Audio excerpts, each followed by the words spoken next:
Sabi nga po sa Bible, hahatulan ka base sa kung ano ang iyong mga ginawa. Ako po ang inyong lingkod, Tagapanood TV. Welcome back po dito sa ating YouTube channel at Facebook page. Ngayong araw po ang ating gagawan ng reaction video ay galing po sa channel ni Balita Hub TV. Kung di pa po kayo nakapag-subscribe kay Balita Hub TV, ilalagay ko po yung link ng channel niya sa description para mabisita nyo po.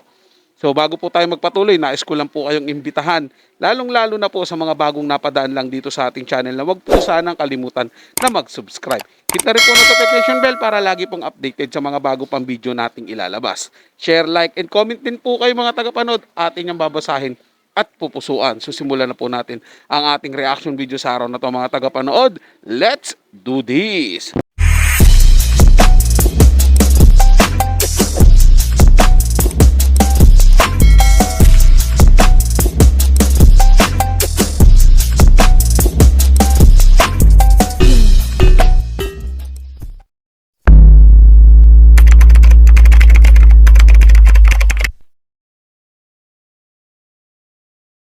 Alright, what's up sa inyo mga kababayan? So ito po pag-uusapan natin, mga kababayan, ay wala lang namang iba kung hindi yung nangyaring matinding kamalasan dito po kay Paulo Contes. Ito matatalakay din po natin nung mga nakaraang interview nitong si Tito Sen na kung saan ay may nabanggit po si Tito Sen na talagang nangyayari na po ngayon dito sa Tape Bulagta mga kababayan. Pero bago po natin pag-usapan yan, ay nais ko po muna sabihin sa inyo na kung kayo po ay bago pa lamang po sa ating YouTube channel, hinihikayat ko po kayo na huwag niyo po sanang kalimutan na i-like etong live streaming natin na ito at huwag niyo na rin po kalimutan na mag-subscribe sa ating YouTube channel. Hit niyo na rin po yung ating notification bell para lagi po kayong updated sa tuwing mag-upload po tayo or magla-live tayo ng mga ganitong klase ng issue. At gusto ko din nga po pala kayong batiin ng isang magandang umaga, tanghali, hapon, gabi sa mga sulok ng mundo kayo naroroon, mapa sa Pilipinas man po kayo or ibang bansa. Sana po ay nasa mabuti po kayong kalagayan at gabayan po kayo ng ating Panginoon. Mabuhay po kayong lahat. Alam nyo ba mga kababayan, ito yung sinasabi ko sa inyo, na merong matinding kamalasan na nangyari po kay Paulo Contes. Sa totoo lang, sobrang to kasi kawawa naman. Dahil sabi po dito, sa Remake Online mga kababayan, ayan, Remake Banateros, yan yung source natin. Sabi po dito, pelikula ni Paulo, flop sa takilya, bumawi sa streaming app. So sabi po dito, basahin po natin, Manila, Philippines. Sabi dito, sa Manila, Philippines disaster, ang kinahinatnan ng pelikulang pangarap kong Oscar sa takilya. Ito'y pinagbibidahan ni na Paulo Contes at Joros Gamboa mga kababayan. So ibig sabihin disaster yun nangyari or parang walang nanood, parang ganon. Kasi kung babasahin natin mga kababayan yung mga comment dito, talagang napakatitindi. Napakatitindi po ng komento ng mga tao po dito sa naging pelikula nitong si Paulo Contes. Kasi sabi nung iba, kaysa daw panoorin nila, manonood na lamang daw po sila ng Dora. Kaysa daw po panoorin nila, much better na manood na lamang daw po sila ng mga vlog ng mga TVJ Defender. Sabi pa dito, ito pa, ayan, gayon pa man may dahilan pa rin para magpunyi ang producer nito dahil naibenta nila ito sa streaming service sa Netflix mga kababayan. So ibig sabihin naawa pa si Netflix kaya binili yung pelikula nitong si Paulo Contes. Malalim po talaga yung sama ng loob ng mga tao, no? Para kay Paulo Contes. Biruin mo pati yung pelikula. Nadamay pa. At nadamay pa nga yung co-artist niya. Dahil wala pong nanood sa kanyang movie. Kung meron man nanood mga tagapanood, iilan lang po. Malamang malulugi po sila. Buti na lang po naibenta daw umano sa Netflix. Ang tanong, kung may manonood din ba sa Netflix mga tagapanood, tingin ko po, baka ganun din ang maging resulta. Pero malay mo, meron ngang manood kasi mga maboboring na tao na gustong manood ng Netflix at kailangang matawa, panonoorin po yung movie niya. Grabe naman ako. Hindi po siguro mga tagapanood, kaya po siguro binili ng Netflix yun. Ayun nga, para matulungan naman kahit papaano kasi may potential po ata yung movie. May potential pong langawin. Joke lang po mga tagapanood. Pero kung naging matino lang tong tao si Paulo mga tagapanood, tingin ko po baka katulad pa rin ng dati na kapag lumalabas siya sa mga pelikula ay talagang bumibenta po. Talagang kumikita yung pelikula na kasama siya, 'di ba? Eh ngayon po nag-iba na po eh. Mula po nung sumama siya sa mga kampon, alam niyo na po 'yon kung sinong kampon, at doon sa mga pinapakita niya po na feeling niya po, ka-level niya na po yung mga inagawan nila ng programa, eh doon po siguro lalo na talagang may diin yung tampo ng mga tao kaya nadadamay po yung pelikula nila. Yung sino nga naman pong gaganahan panoorin yung isang taong alam mo namang walang naidudulot na maganda, hindi po ba? Kung mayroon mang nakikita, kung pag nakikita niyo po siya, eh maiinis lang kayo. Imbis na matuwa, eh mainis lang po kayo sa taong ito. So sa halip na ma-stress ka, edi talikuran mo na lang at huwag mo na lang siyang panoorin. Ano po yun mga tagapanood? Siyempre, ba't mo panonoorin yung isang tao na alam mo magbibigay lang sa inyo ng stress? Pero lalayuan mo po yan, magkasakit pa po kayo, di mahirap na.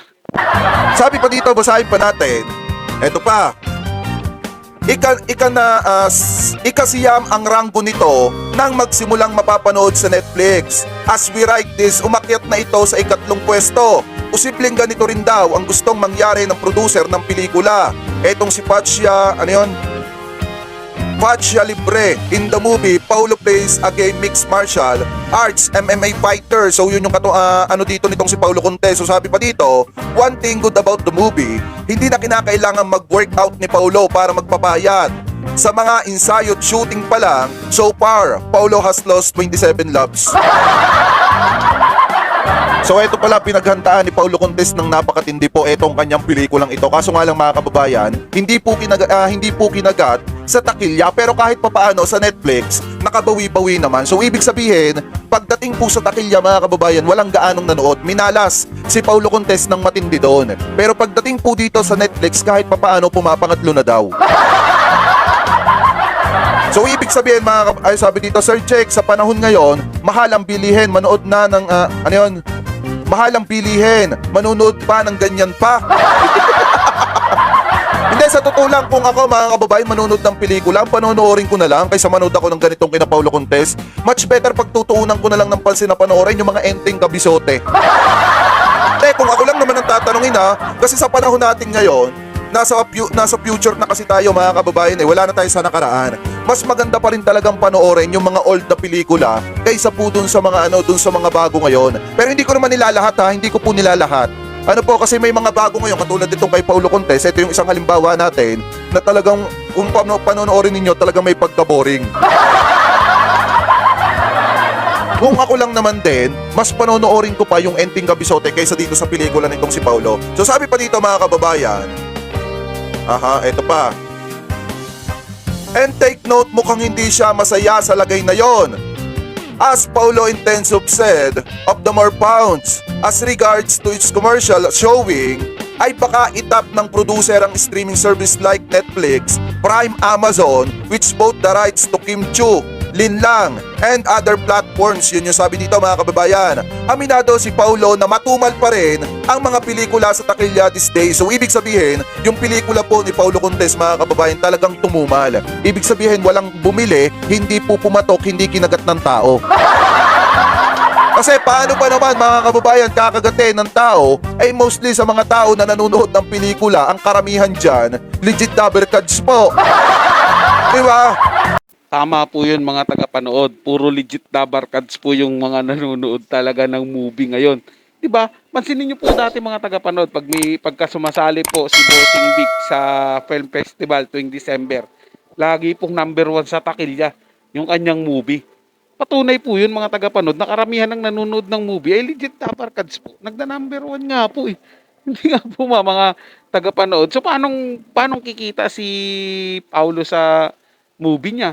'Di ba? Ayun siguro baka makabawi sa Netflix. At hindi rin po natin sigurado, baka sabi lang po nila 'yon na number 3 sa Netflix na pinapanood sa Netflix.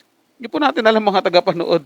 Kasi baka yung iba sa Netflix katulad ako, nanonood ako ng Netflix, kahit anong movie lang 'yan, random lang pinapanood ko. Makita ko lang ganyan, pampawala lang ng antok. Ganun po pag walang ginagawa. 'Di ba? Pero hindi po talaga ako naghahanap ng mga matitinong movie. Wala lang, mas gusto ko pa nga sa Netflix mga anime. Ngunit yung iba dyan, habang nagiinom, panonoorin yun, o habang nagkukwentuhan, pinapanood yung movie ni Paulo. Teryado po talaga si Paulo, mga tagapanood, hindi naman sa teryado, iba po kasi talaga pagkatao niya eh. 'Di ba mga tagapanood, wala po, nagkataon po na ano siya part siya ng mga may sungay may sungay talaga no. Hindi nga sabi mga tagapanood, kahit ako po ay hindi ko rin panonoorin yung movie ni Paulo. Mamaya may magrebat diyan, sabihin ng mga fans ni Paulo, hindi ka naman pinipilit na panoorin. Alam ko, hindi yung pinipilit. At kahit pilitin nyo, kahit libre nga, hindi ko pa panoorin eh.